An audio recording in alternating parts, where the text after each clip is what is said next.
এলাকায় ইসলাম পৌঁছে গেছে। রাসূলুল্লাহ সাল্লাল্লাহু আলাইহি ওয়াসাল্লাম যখন মক্কা বিজয় করলেন, মদিনাও আসলো, তায়েফ আসলো, ইয়ামান আসলো, ইয়ামামা বলা হয় আপনার যে বর্তমান রিয়াজের আশেপাশের এলাকা, এগুলোকে প্রাচীন যুগে ইয়ামামা বলা হয়তো, রিয়াজ নাম তখন ছিল না।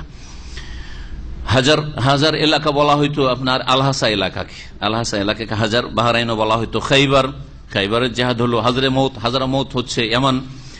এসব এলাকা আরব এলাকা, সবগুলি আরব অঞ্চল। এগুলি যখন নবী করিম সাল্লাল্লাহু আলাইহি ওয়াসাল্লামের দখলে আসলো এবং আরব যত গোত্র বংশ ছিল সকলেই দলে দলে ইসলামে প্রবেশ করলো। ইয়াদখুলুনা ফি দীনিল্লাহি আফওয়াজা, সূরা ইজা জা নাসরুল্লাহর বাস্তবায়ন হইল, মক্কার বিজয় হইল, আর লোকেরা দলে দলে ইসলাম গ্রহণ করা শুরু করলো।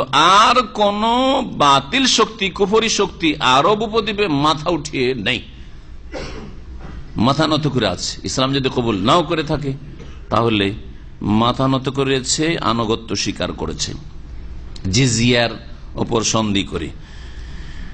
তখন আল্লাহ পাক রব্বুল আলামিন রাসূল সাল্লাল্লাহু আলাইহি ওয়াসাল্লাম সারাফি কিতাল আহলিল কিতাব, এখন বাকি থাকে আহলি কিতাব ইহুদি নাসারা, ইহুদিদের বিরুদ্ধে একটা জিহাদ হয়েছিল খাইবারের।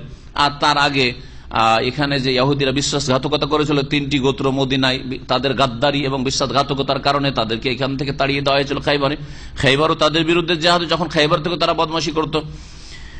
আর তারপরে তারা সন্ধি করে নিয়ে নবী সাল্লাল্লাহু আলাইহি ওয়াসাল্লামের যে বদ্দশাই ছিল ওমর রাদিয়াল্লাহু তাআলা জামানে খাইবার থেকেও তাদের বদমাইশির কারণে তাড়িয়ে দেওয়া হয়েছিল শাম দেশের দিকে। যখন আল্লাহ পাক রব্বুল আলামিনের নির্দেশে নবী করিম সাল্লাল্লাহু আলাইহি ওয়াসাল্লাম এখন উদ্দেশ্য করলেন যে রোমানদের বিরুদ্ধে জিহাদ করতে, ফাতাজাহাযা লিগাযুর রুম, রোমানদের বিরুদ্ধে লড়াইয়ের জন্য প্রস্তুতি নিলেন, যারা আরবদের কাছাকাছি এলাকায় বসবাস করত, অর্থাৎ তাবুকের পাশে জর্ডন, প্যালেস্টাইন, তারপরে শাম, সিরিয়া, দামেস্ক, সব এলাকা, এগুলি সব ওই রোমান যে সম্রাট ছিল তাদের দখলে ছিল। আর কাছে যারা রয়েছে তারা বেশি অধিকার রাখে আপনার কল্যাণের, আর ইসলামের দাওয়াত পৌঁছে দেওয়া, তাদের ঘরে ঘরে তাদের কল্যাণ কামনা করা, তাদের অকল্যাণ কামনা করা না। কারণ তাদেরকে আপনি জাহান্নামের আগুন থেকে কি করছেন, উদ্ধার করার চেষ্টা করেছেন। তারা ধ্বংস হয়ে যাবে, জাহান্নামে চলে যাবে, যারা এই অবস্থায় মারা যাবে। তাহলে যদি কালেমাটা পড়ে বিশ্বাস করে, কালেমাটা পড়ে নাই বিশ্বাস করে, আর তারপরে আনুগত্য স্বীকার আল্লাহ পাকের বিধিবিধান মানতে প্রস্তুত হয়, তাহলে জাহান্নাম থেকে বেঁচে গেল। এটা হচ্ছে সবচাইতে বড় হিতাকাঙ্ক্ষী হওয়া আপনার কোন মানুষের জন্য। এটাকে কখনো মনে করবেন না যে ওকে কেন এ করা হইলো, কেন ওর জন্য এরকম করা হবে না। নিজ নিজ স্বাধীনতা থাকতে দেওয়া হয়, জবরদস্তি নয়। জবরদস্তি ইসলাম কবুল করো, এটা ইসলামে নেই। কিন্তু হয় ইসলাম কবুল করো, 3টি অপশন রয়েছে, ভালো করে শুনে রাখেন। ইসলামে কি রয়েছে?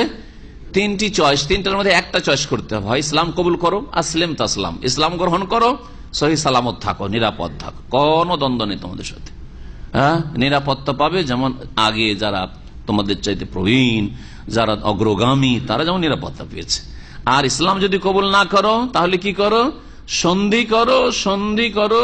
সন্ধির ভিত্তিতে কি করবে? জিজিয়া দেবে আর আনুগত্য স্বীকার করবে, কখনো বিদ্রোহ ঘোষণা করবে না, যাতে করে এই আশঙ্কা না থাকে যে আমাদের ক্ষয়ক্ষতির জন্য পাঁয়তারা চলছে, ষড়যন্ত্র চলছে। বশত্ব স্বীকার করো, এটা হচ্ছে দ্বিতীয় অপশন। ইসলাম জরুরি না, ইসলাম কবুল করবে না, ঠিক আছে, আমাদের সাথে সন্ধি করে শান্তিতে বসবাস করো।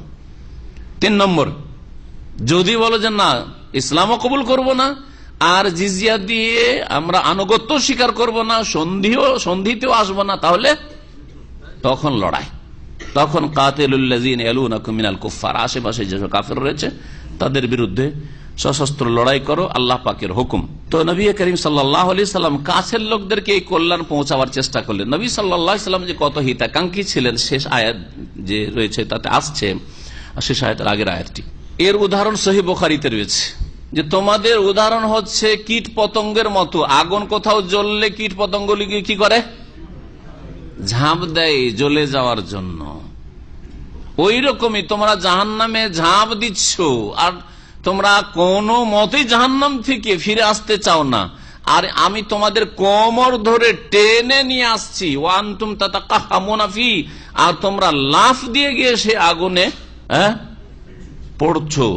তোমাদেরকে আমি আগুনে পড়তে দিতে চাই না, আগুনে ঝাঁপ দিতে চাই না, কারণ ধ্বংস হয়ে যাবে, চিরকাল জাহান্নামে থাকবে। তো সবচেয়ে বড় কারো হিতাকাঙ্ক্ষী হচ্ছে তাকে তৌহিদ জানিয়ে দেওয়া, আল্লাহর একত্ব জানিয়ে দেওয়া, আল্লাহ একক, এবং তার অন্তরে কথা নামিয়ে দেওয়া। এটা সবচেয়ে বড় তার আপনি কল্যাণ করলেন। দুনিয়ার কল্যাণ টেম্পোরারি, কিছুদিনের সামান্য। হয়তো দুনিয়া যদি সারা জীবনে দায়িত্ব নিয়ে নেয় যে তোকে কোনো কাজকর্ম করা লাগবে না, ফ্রিতে তোকে খেতে দেবো, তাও কতদিন? যতদিন বাঁচবে ততদিন, আর বাঁচবেনি কতদিন আপনি, ঠিক না? কিন্তু যদি তৌহিদটা বুঝিয়ে দিয়ে তার অন্তরে নামিয়ে দেওয়া হয়, শিরক থেকে তাকে বাঁচিয়ে দেওয়া হয়, বিদাত থেকে তাকে বাঁচিয়ে দেওয়া হয়, ফরজ ওয়াজিবটা আদায় করে যায়, হারাম কাবিরা থেকে বাঁচিয়ে দিতে পারেন, হেদায়েতের রাস্তা দেখিয়ে দিতে পারেন, এর চাইতে বড় কল্যাণ আপনি কারো করলেন না। এর জন্য যারা দিনের দাওয়াতের কাজ করে তারা সবচেয়ে বেশি আপনার হিতাকাঙ্ক্ষী, আর সবচেয়ে বড় হিতাকাঙ্ক্ষী আপনার সৈয়দুল মুরসালিন মোহাম্মদ রাসূলুল্লাহ সাল্লাল্লাহু আলাইহি ওয়াসাল্লাম, আর তারপরে আম্বিয়া রসুলগণ। কারণ তাদের মিশনই এটা ছিল, তাদের দুনিয়ার আর কোনো পেশা ছিল না, দুনিয়ার আর কোনো কাজকর্ম ছিল না, দুনিয়ার আর কোনো টার্গেট উদ্দেশ্য ছিল না। তাদের উদ্দেশ্য ছিল মানব জাতিকে আল্লাহ পাকের আগুন থেকে রক্ষা করা। সবচেয়ে বড় কল্যাণকামী তারা ছিলেন। এই জন্য নবী করিম সাল্লাল্লাহু আলাইহি ওয়াসাল্লাম